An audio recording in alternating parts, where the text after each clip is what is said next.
everyone, and welcome to Really Old Movies. I'm your host, Harrison Scullin, and I got my co-host, Carter Chug. And today we're going to be talking about Out of the Past from 1947, starring Jane Greer and Robert Mitchum. All right. Well, thanks for coming on again, Carter.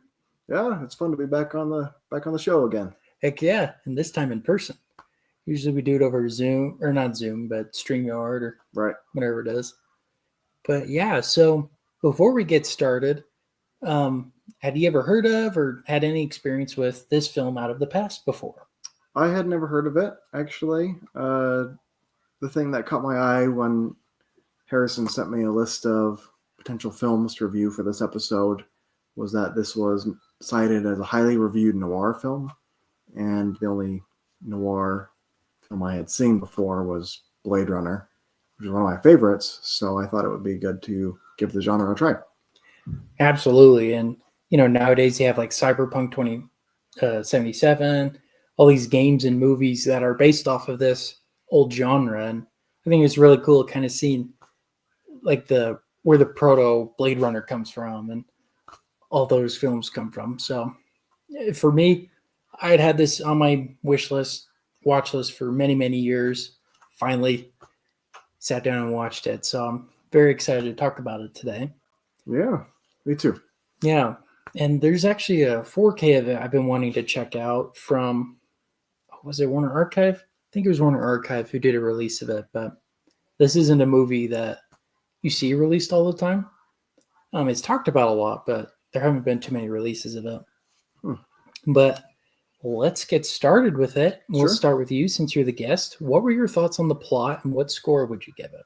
So I really liked the plot. I actually put down 4.5 out of 5. Nice. I really enjoyed the way that the different characters played off of each other. Mm-hmm. They were always trying to one-up one another. Absolutely. Lots of backstabbing. Yeah. There was just constantly shifting who was ahead. And it was actually really fun to follow. I'm not as into the really old movies as our host here. Sure. But, some of them can be a little bit slow. Sometimes the plot takes a bit to get going. But this one, other than like a little bit of a slow start, once it gets going, you're just like almost stuck looking at the screen trying to figure out who's going to win in the end between the different characters. Yeah, absolutely. So you gave 4.5. For me, I give it a 4.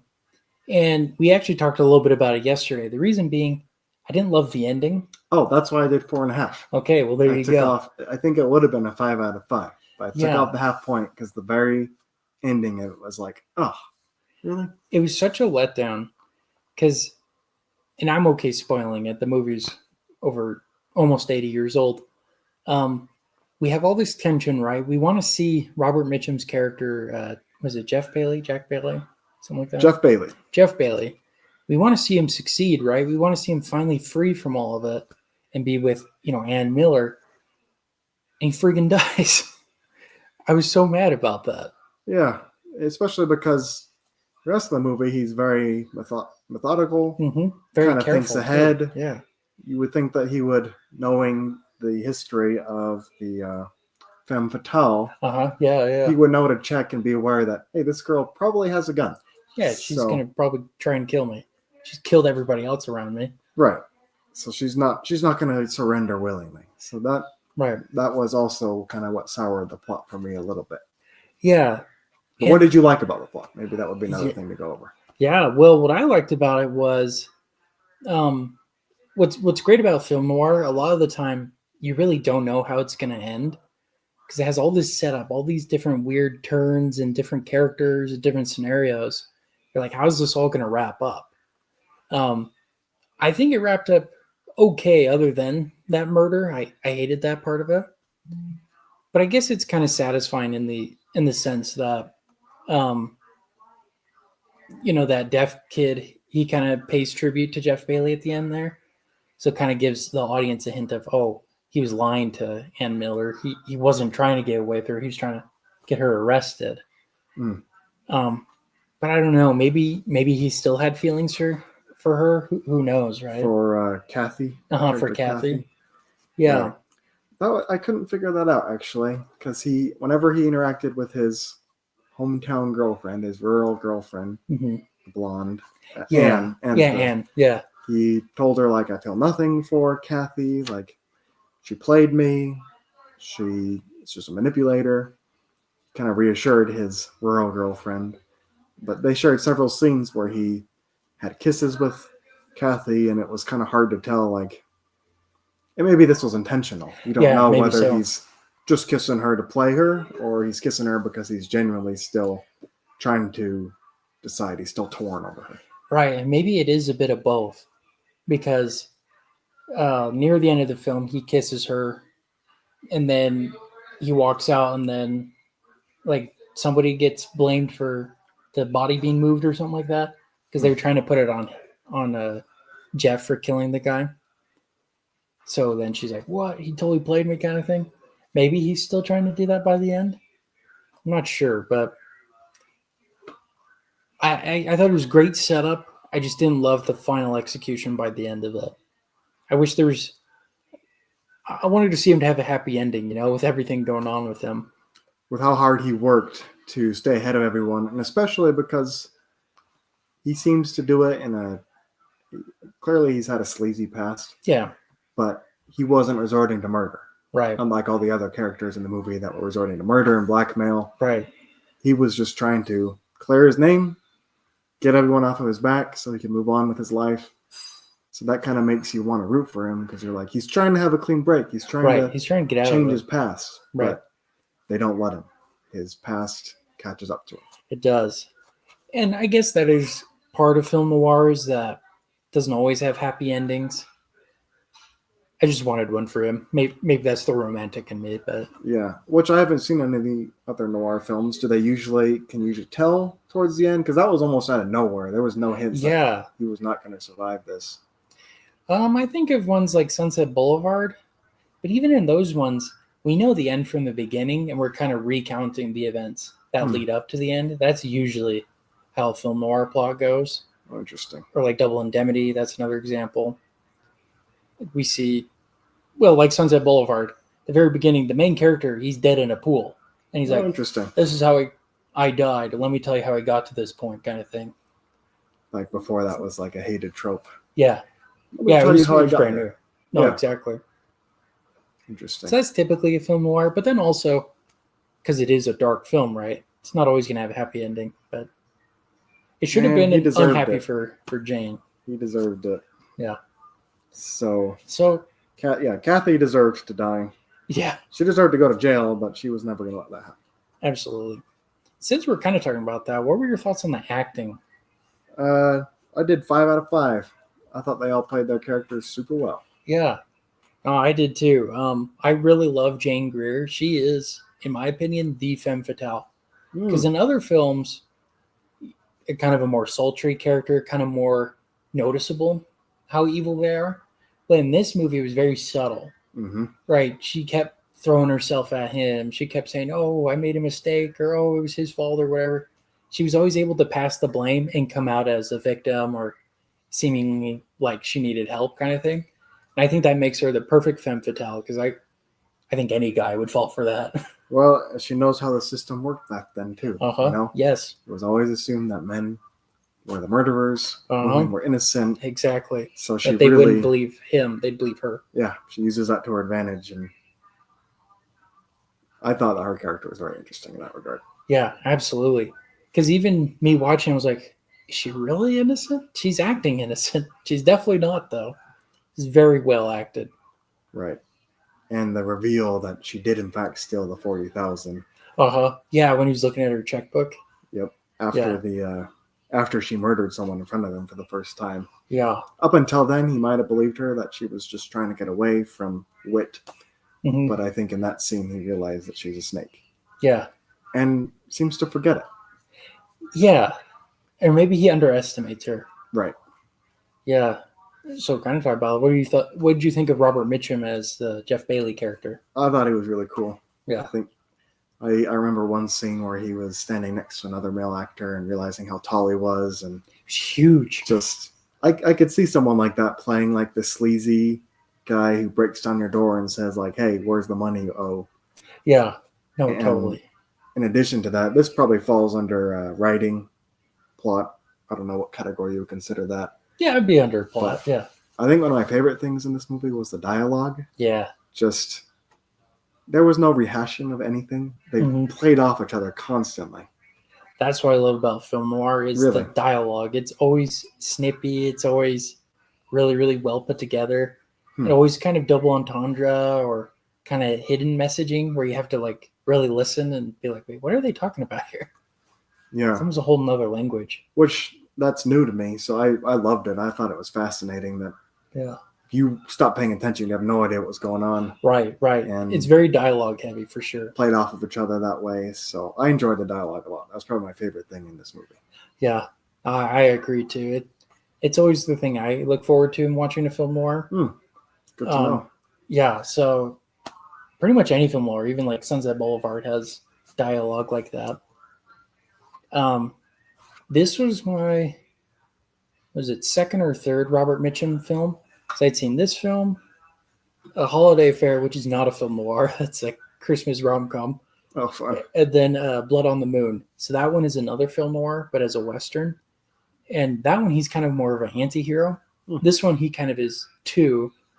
This one, though, he gets his hands dirty a lot more, though. Like, even though he doesn't actually kill anybody, if he had the chance, he totally would. And he might have in his past. You don't really know. He never admits to it, but you wonder. You definitely wonder. Because we don't really know exactly what kind of detective he was. I assume like a private eye kind of thing.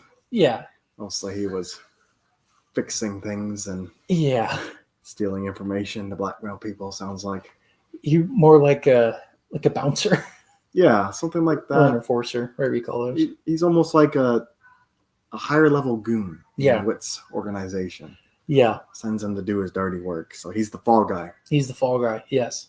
Absolutely. Trying to pin things on him. He was great, though. I loved him. So those other movies you mentioned of his, have you reviewed those on this channel?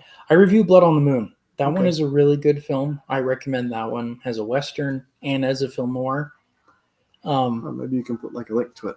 Yeah. Check it out down below. He's a great actor. Slowly becoming one of my favorites in this era. Cool. One more. What'd you think of Kirk Douglas as Whit Silverton? No, what was his last name? Whit Sterling. Sterling. He definitely came across as sleazy. I think that's what they intended to do. Yeah. And I'm more familiar with his son's work. So that was really interesting to see. And just kind of, I guess it's a family legacy acting with them. Yeah. What I loved about it was he never actually really fights anybody, but you could tell he's like tough. He totally beat you up and stuff. Everyone's afraid of him. Yeah. Like he was a presence for sure. Even though he's a little bit shorter than Robert Mitchum. You could tell, though, he's a scary guy not to mess with. And it's those kind of villains, right, where he talks and he laughs and stuff, but then when we get closer to him, we realize, oh, he could totally just kill me right now. But he has his henchmen and other people do it, but he could just as easily, like them. And I think, to his credit, he's one of the more intelligent members in the organization. Yes. I definitely feel like Kathy made a lot of mistakes that caught up to her. And he was willing to help her out for some reason. Yeah, so she thinks she's super intelligent. She makes mistakes, and the other character, and basically her fallback is just to shoot people and blame it on others. Right. And Whit is more clever. Right. And it almost seems like because she is a femme fatale, she'll just run back to the guy that she knows would help her out, but will just as easily kill them. She kills Kirk Douglas's character Whit in this movie. It's pretty wild. Tries to once, has to run away when she fails, succeeds in the end.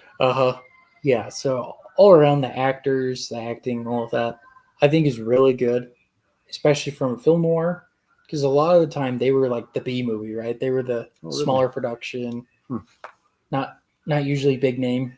Some of these people were big name at the time, but yeah. So what they make up for in lack of crazy effects, they do with dialogue, acting, characters, all that. And I think they did very, very well here. So I also gave it a 5. Oh, nice. Yeah. Way to end it. Yeah. All right. What about the directing? You want to start out directing? Yeah, I'll start self-directing. So I give it a 4. As he Jacques Tourneur, and I'm totally butchering his name there. I'm not French, or he might even be Canadian, but I give it a 4 because while I love the acting and the dialogue and all of that, I will say I just didn't like the ending. I don't know if it's based off of a book, and I don't know if the studio made him make those decisions. But I really think that it kind of left a dissatisfying taste in my mouth by the end.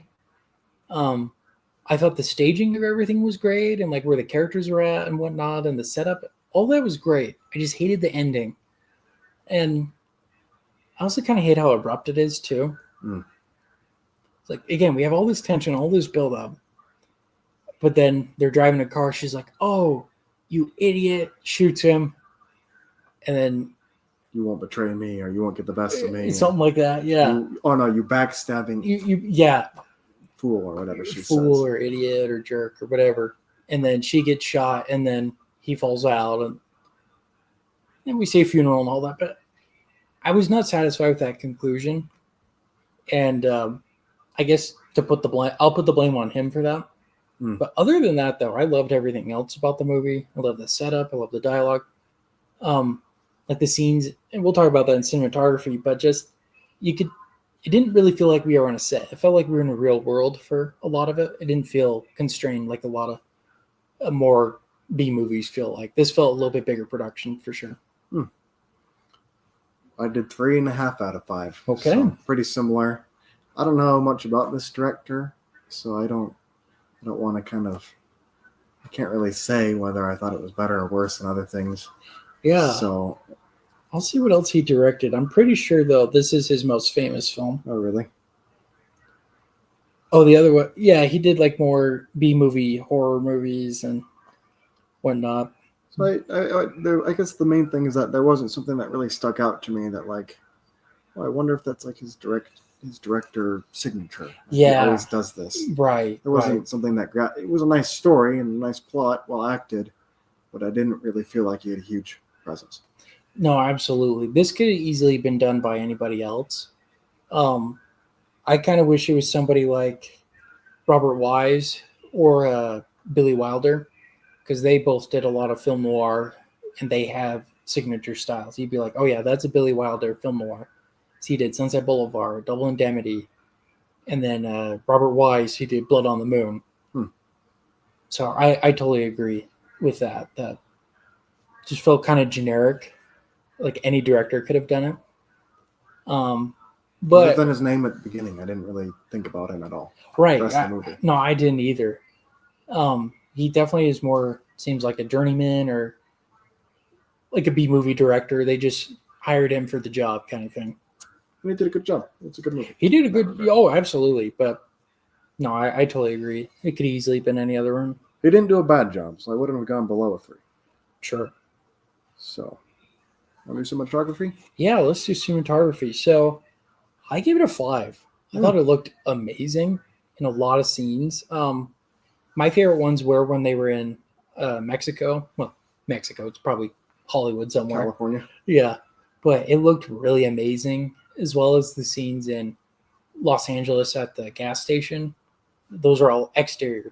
Those weren't on a sound stage. So I thought that was really nice, because a lot of movies back then, you're on the studio lot. That was pretty much it. But a lot of those, it felt like we were really in the woods in some scenes, or really at a small town at a gas station, or really in Mexico. It felt really realistic compared to others. Even in the scenes that for sure were on a set, they felt more like we were in a club or in a house, or they didn't feel like sets. And so that's why I gave it a 5. Interesting. That kind of makes me wish I rated it a bit harder. Yeah. But I'll go with the score I have written down. I did 3 out of 5. Okay. But now that I think about it, I probably would go a bit higher. There were a few shots that I really liked the framing. One that comes to mind was when Robert Mitchum's character was walking down some stairs, framed through a doorway. I thought that was really cool. Yes. I thought the lighting was very impressive in this movie. They really make all three of the female characters who show up just look flawlessly beautiful. Yeah. And I don't know, I commented on that to Harrison during the movie, like, wow, they found the most gorgeous gals they could for this movie. Which, no, absolutely. Everyone's got skin flaws, but the way they did it, they were like paintings, their skin. It totally works in their favor too, right? Especially Jane Greer. When we're first introduced to her, she's in a beautiful dress with a big hat and all that. Nice figure. And that's the femme fatale. It's perfect for the film, right? Because he's immediately attracted to her, and then that leads to his downfall in the end. Lets her get the best of him. Yeah. After all, I think maybe the reason that he didn't stop her from shooting him, he never thought she would. Probably. He probably underestimated her. Even to the end.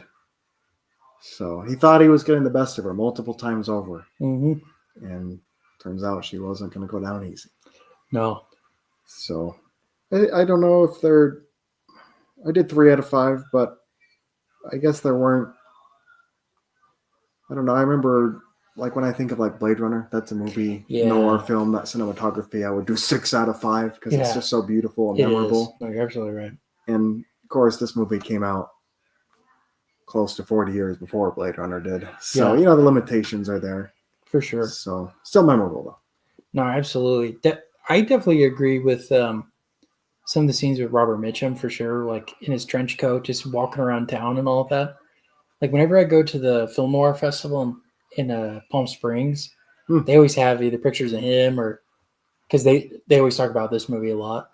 And when I think of film noir, detective, whatever, I imagine someone looking like him with the big trench coat, the fedora, cigarette. It seems like every scene he had a new cigarette. Yeah, that must be a staple of noirs. It is 100%. This movie, it seemed like every scene he was lighting or putting one out, or borrowing someone else's cigarette. Knew he had from the driver. I loved his driver friend. He was funny. Yeah, I wanted more of him. That would have been awesome. He was almost like a sidekick to him. Mm-hmm. Yeah.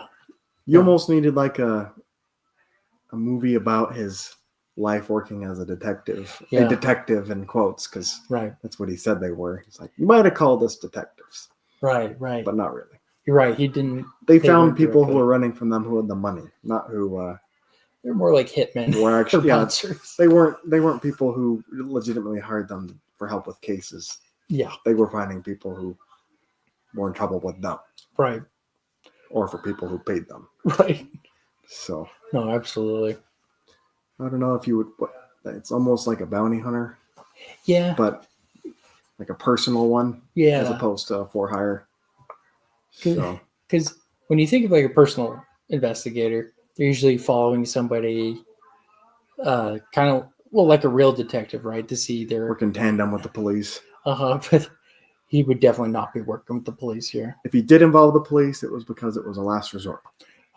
He was working with these gangsters and other big mafioso kind of guys. He was like I agree, like a assassin or hitman or henchman. He was one of those kind of guys. He was not definitely like a goon. Kind of implies stupid, but kind of like a smarter goon. Yeah, absolutely.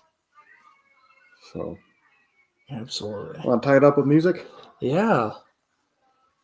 So I gave the music a 5, mostly because it sets the tone really well, especially in the scenes I was mentioning, like when they were in Mexico, when we hear his narration and all that.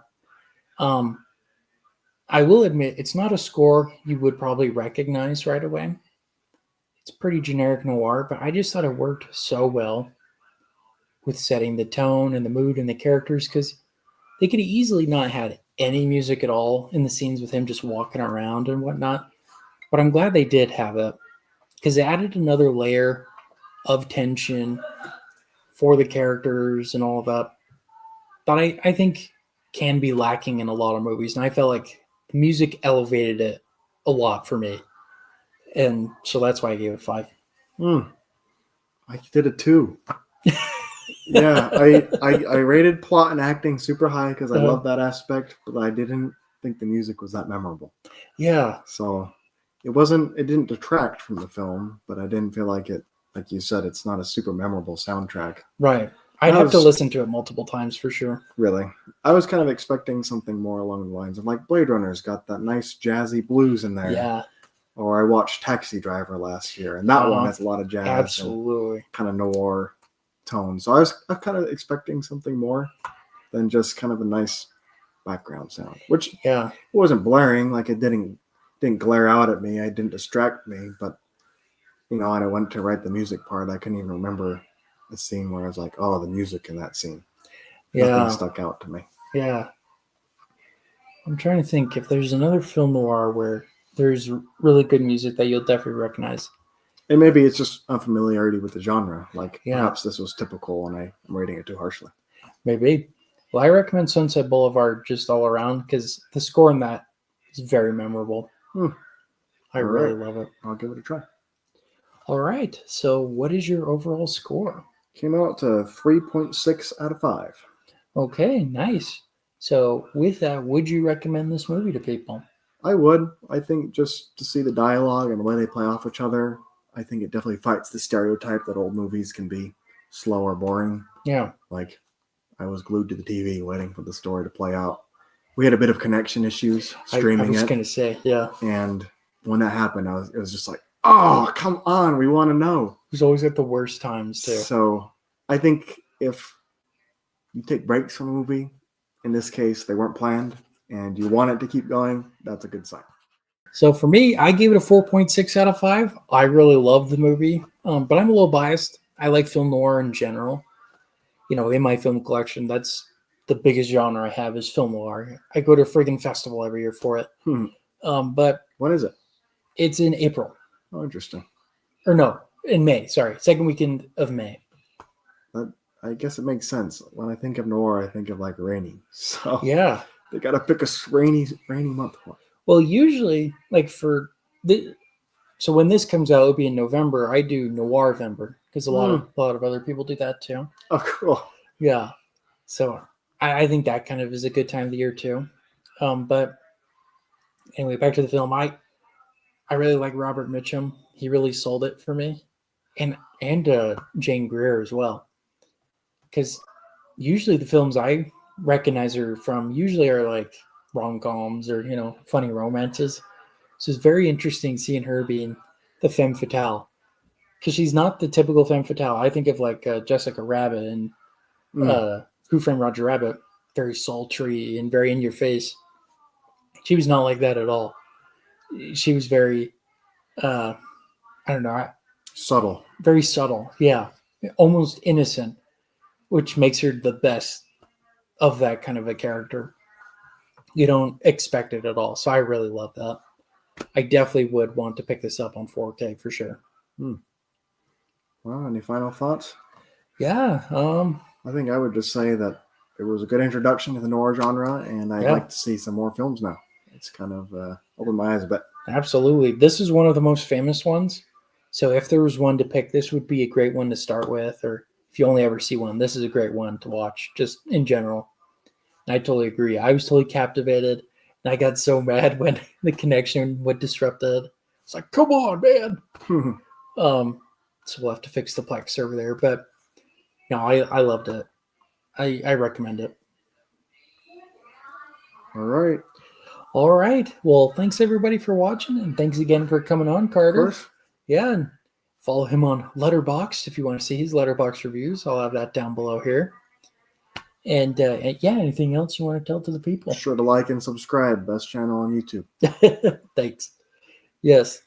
And you can find me Instagram, Facebook, YouTube, Twitter, Letterboxd, Rumble, Criticless, everywhere at Really Old Movies. I talk about films from the silent era to 1965.